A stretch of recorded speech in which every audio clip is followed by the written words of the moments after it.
કે ગોડાઉનમાં આપણે 4 રૂમ છે, તો આપણે 4 રૂમ માટેનું ગોડાઉન વાયરિંગ કઈ રીતે કરીશું?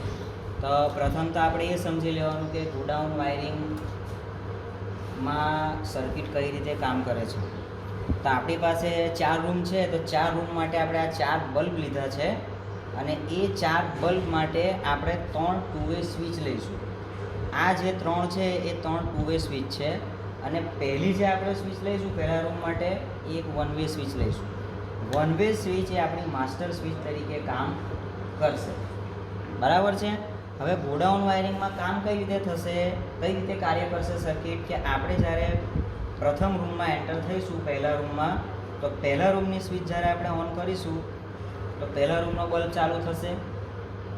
પછી જ્યારે આપણે બીજા રૂમમાં એન્ટર થશું અને બીજા રૂમમાં એન્ટર થઈ બીજા રૂમની સ્વિચ ચાલુ કરતાં બીજા રૂમનો બલ્બ ઓન તો થશે, પણ એની સાથે સાથે પહેલા રૂમનો જે બલ્બ છે એ આપોઆપ બંધ થઈ જશે.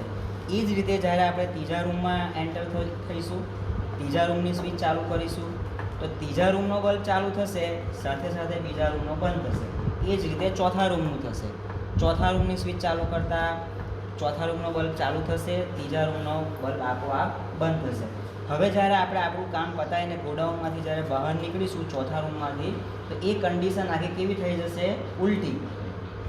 ચોથા રૂમમાંથી બહાર નીકળતા આપણે ચોથા રૂમની સ્વિચ આપણે જ્યારે ઓફ કરીશું તો ચોથા રૂમનો બલ્બ ઓફ તો થશે, પણ સાથે સાથે આપોઆપ ત્રીજા રૂમનો જે બલ્બ છે એ શું થઈ જશે? ઓન થશે. બરાબર. પછી જ્યારે આપણે ત્રીજા રૂમમાંથી બીજા રૂમમાં આવીશું, ત્રીજા રૂમની સ્વિચ ઓફ કરતાં ત્રીજા રૂમનો બલ્બ ઓફ થશે, એની સાથે સાથે બીજા રૂમનો બલ્બ જે છે એ આપોઆપ ઓન થશે. એ જ રીતે પહેલા રૂમમાં થશે. ગોડાઉન વાયરિંગમાં એક વસ્તુ યાદ રાખવી કે જે આપણે વન વે સ્વિચ મૂકી છે એ one way switch master switch તરીકે કામ કરશે. વાયરિંગમાં એ વસ્તુ યાદ રાખવી કે ગોડાઉન વાયરિંગમાં જે આપણે સ્વિચ મૂકેલી છે એ સિક્વન્સમાં જ કામ કરશે. દાખલા તરીકે આપણે પહેલા રૂમની સ્વિચ આપણી ઓન હશે અને એની સાથે સાથે આપણે ડાયરેક્ટ ચોથા રૂમની સ્વિચ ઓન કરીશું તો ચોથા રૂમનો બલ્બ ઓન થાય નહીં. ચોથા રૂમનો બલ્બ ઓન થવા માટે એ જરૂરી છે કે ત્રીજા રૂમનો જે બલ્બ છે એની જે સ્વિચ છે એ સ્વિચ ઓન પોઝિશનમાં હોવી જોઈએ. આ વસ્તુ ખાસ ગોડાઉન વાયરિંગમાં યાદ રાખવી કે સિક્વન્સમાં જ કામ થાય. આમ સીધા જાઓ અને આમ રિટર્ન આવો, સિક્વન્સમાં જ સ્વિચ ઓન ઓફ કરવી. વચ્ચેથી તમે ઓન ઓફ કરશો તો વાયરિંગ કામ કરે નહીં. તો આ જ વસ્તુ આપણે હવે પ્રેક્ટિકલી જોઈ લઈએ. બરાબર છે. ચાલો પહેલા રૂમની સ્વિચ ઓન કરો.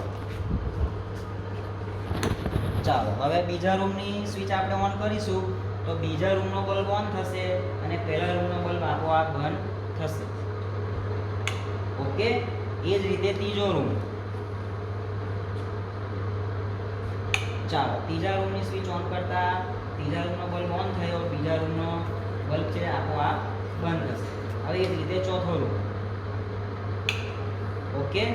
હવે આપણે ગોડાઉનમાંથી રિટર્ન આવીએ છીએ, બહાર નીકળીએ છીએ તો શું થશે? ચોથા રૂમની જે સ્વિચ છે એને ઓફ કરતા ચોથા રૂમનો બલ્બ ઓફ થશે અને ત્રીજા રૂમનો બલ્બ આપોઆપ ઓન થશે. ઓકે. ચાલો હવે ત્રીજા રૂમનો બલ્બ આપણે બંધ કરીશું તો બીજા રૂમનો આપોઆપ ઓન થશે. ઓકે. બીજા રૂમનો ઓફ કરો. ઓકે. બરાબર છે. પહેલા રૂમનો ઓફ કરો. ઓકે. આ રીતે. અને બીજી એક ખાસ વાત કે માની લો કે પહેલા રૂમની સ્વિચ ઓન છે, હવે આપણે ડાયરેક્ટ ચોથા રૂમની સ્વિચ ઓન કરીશું તો ચોથા રૂમનો બલ્બ ઓન થાય નહીં. ઓકે. ત્રીજા રૂમનો પણ ઓન થાય નહીં. કરો જોઈએ. ઓકે. તો જે પણ બલ્બ ઓન કરવો હોય એના માટે જરૂરી છે કે એની આગળની સ્વિચ ઓન પોઝિશનમાં હોવી જોઈએ. બીજા રૂમને ઓન કરો. બરાબર. બીજા રૂમની ઓન કરતાં ડાયરેક્ટ કયો થયો? ચોથા રૂમ. કેમ કે એની સ્વિચ કઈ પોઝિશનમાં હતી? ઓન પોઝિશનમાં. ઓકે. Thank you.